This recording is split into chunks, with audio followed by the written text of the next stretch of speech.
Hello everyone, सम्पूर्णमा नमस्कार। Welcome to my channel. आज म एउटा लर्निङ सिरिज माइक्रोसफ्ट एक्सेलको भिडियो स्टार्ट गर्न गइरहेको छु, जसमा एकदमै स्क्रैच बेसिकबाट लिएर तपाईँहरू एटलिस्ट कार्यालयमा जानुभयो भने वहाँ गएर एक्सेलमा तपाईँ काम गर्न सक्ने तरिकाले मैले लगभग 15-20वटा भिडियो ल्याउने छु है। अनि सबै भिडियोजहरू चाहिँ एकदमै important, series wise one by one हेर्नु होला।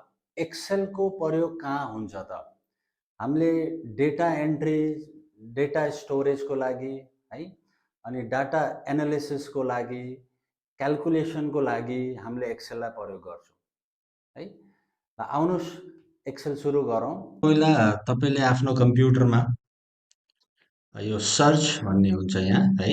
विन्डोज 10 छ भने सर्च यहाँ लेफ्ट साइडमा यहाँनिर हुन्छ है। मैले माउस कर्सर हल्लाएको छु। यो विन्डोज 11 गएको हुनाले यहाँ छ।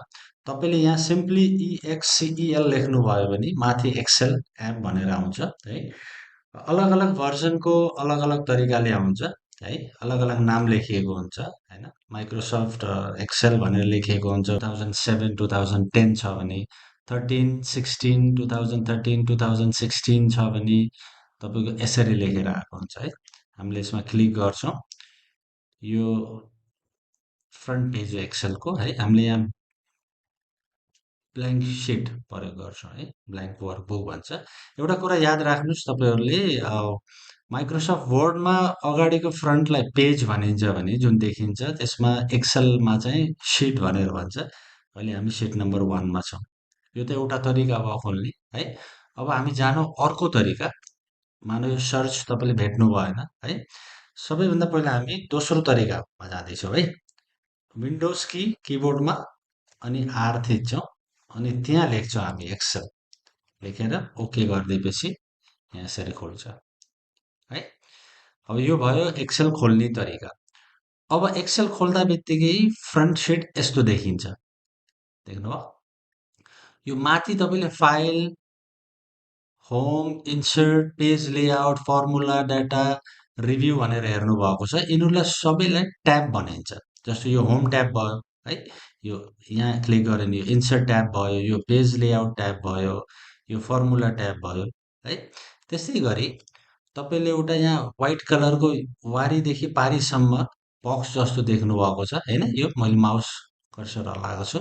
यो सबैलाई एकैचोटिमा रिबन भनिन्छ है। रिबन भनिन्छ। अनि रिबन भित्र भएको यो क्लिपबोर्ड, फन्ट, एलाइनमेन्ट देख्नु भएको छ, यिनलाई ग्रुप भनिन्छ।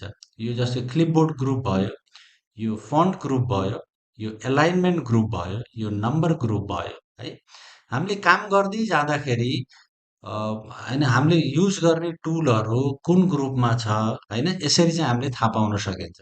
कसैले हजुरलाई भन्यो होइन, फन्ट ग्रुपमा जानु अथवा चाहिँ इन्सर्ट ट्याबमा जानु भन्यो भने तपाईँले बुझ्नुपर्ने हुन्छ यिनी टर्म्सहरू है। यहाँसम्म त हामीले जान्थ्यौँ है। अब एक्सेलमा तपाईँले देख्नुहुन्छ यिनी यिनी कोठाहरू, यिनी कोठाहरूलाई सेल भनिन्छ है। सेल भनिन्छ। त्योभन्दा अगाडि हामीले जानौँ यो ABCD देख्नु भएको छ, यसलाई कलम भनिन्छ। यो चाहिँ ठाडो छ नि, यसलाई कलम भनिन्छ। यो ए कलम भयो, यो बी कलम भयो, यो सी कलम भयो, यो डी कलम भयो है। त्यस्तै गरी तपाईँले यो तेर्सो देख्नुहुन्छ 1 2 3 4 लेखिएको छ, यसलाई रो भनिन्छ। रो र कलमको कम्बिनेसनमा सेल बनेको हुन्छ अनि प्रत्येक सेलको नाम हुन्छ। जस्तै मैले यो सेलमा छु, मैले यो सेलमा क्लिक गरेँ भने यो सेलको नाम C4 भनियो होइन। अनि यो जुन नाम देखाएको छ यो C4, यो बक्सलाई नेम बक्स भनिन्छ। यहाँ देखाएको छ है। मैले यो सेलमा क्लिक गरेँ भने यो सेलको नाम E7 हो है।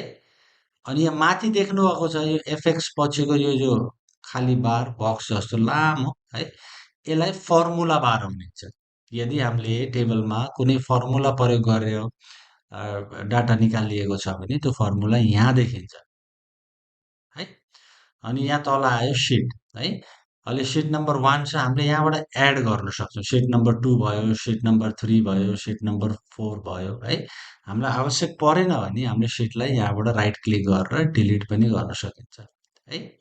अनि यो सिटलाई हामीले रिनेम पनि गर्न सकिन्छ। मानौँ हाम्रो एउटा डेटा छ, टेबल छ, हामीले त्यो सन्डेको बनाइयो होइन। मैले यहाँ राइट क्लिक गरेर रिनेम पनि गर्न सकेँ। यहाँ सन्डे भनेर लेखिदिएँ है।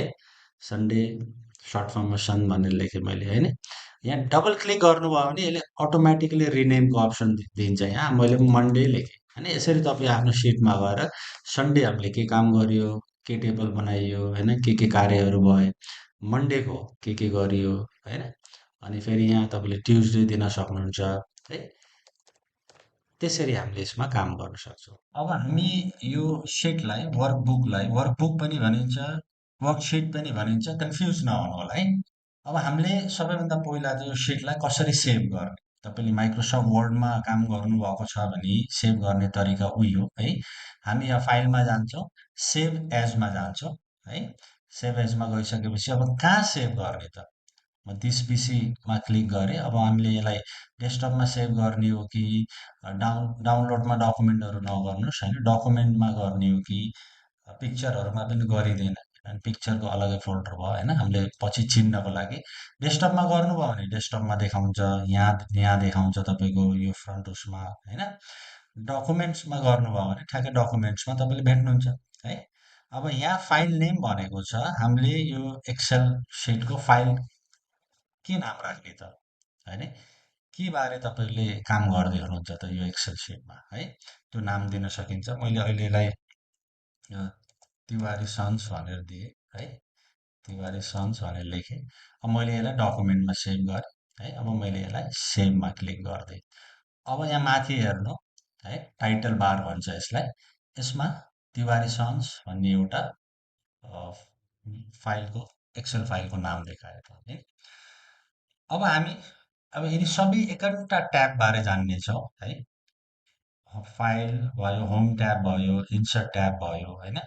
फाइलमा स्पेसली तपाईँको होम भयो, न्यू भयो, नयाँ फाइल खोल्नु छ, नयाँ वर्कसिट खोल्नु छ भने तपाईँले यहाँ न्यूमा क्लिक गर्नु होइन। अनि ओपन भनेको तपाईँले बनाइसकेको एक्सेल फाइल कतै छ भने होइन, यहाँबाट तपाईँ ओपन गर्न सक्नुहुन्छ। यो मैले एउटा फाइल बनाएको छु, यहाँ देखाएको छ। तपाईँले 3-4वटा बनाउनु भएको छ या बनाउँदै आउनु भएको छ भने यहाँ देखिन्छ है। अनि यसको बारेमा इन्फर्मेसन है।